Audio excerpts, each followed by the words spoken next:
Dans ce tutoriel, nous allons voir comment faire un check-up complet des différents écrans de votre studio pour faire en sorte qu'ils fonctionnent parfaitement. Ça peut être utile si notamment vous n'arrivez pas à afficher votre source PC portable ou si vous avez différents messages d'erreur. La première chose à faire, c'est d'aller dans les préférences de l'application Rapidbook, puis dans enregistrement vidéo, bien vérifier que la qualité d'encodage est sur 10 mégas, la résolution 1080p et le nombre d'images par seconde sur 30. Vous cliquez sur enregistrer puis retour. Ensuite, ce qu'on va faire, c'est qu'on va sortir et quitter l'application Rapidbook.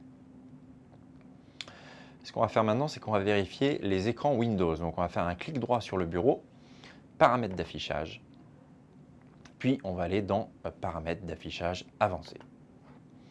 Pour l'écran 1, on va bien vérifier que la fréquence de rafraîchissement est sur 60 Hz.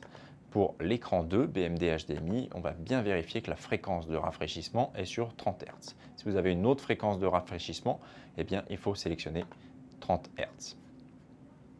Ensuite, vous pouvez fermer ce menu. Ce qu'on va faire ici, c'est qu'on va cliquer maintenant sur le menu Démarrer, puis sur Blackmagic Design et Atem Software Control. Une fois que le logiciel se lance, vous allez cliquer sur la roue crantée en bas à gauche. Et ici, dans Standard vidéo, vous allez bien vérifier que vous êtes en 1080p 30. Si vous avez une autre valeur sélectionnée, eh bien sélectionnez 1080p 30, puis cliquez sur l'icône Configurer, puis Terminer. Ensuite, vous pouvez fermer cette application. Ensuite, on va vérifier les taux de rafraîchissement des cartes d'acquisition. Donc, vous allez aller dans l'explorateur Windows, puis dans le menu téléchargement, dans le dossier téléchargement, vous devriez trouver un dossier qui s'appelle USB Capture Utility for Windows. Vous double-cliquez et vous allez lancer cet applicatif USB Capture Utility. Très bien.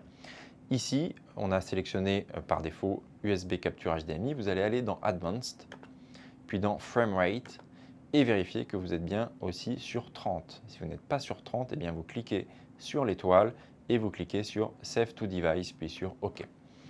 Et maintenant, on va vérifier la deuxième carte. Dans le menu déroulant, vous allez choisir HDMI+, pareil, Advance, Framerate, et vous sélectionnez bien 30. Et ensuite, Save to Device, et puis OK. Voilà pour cette vidéo tuto.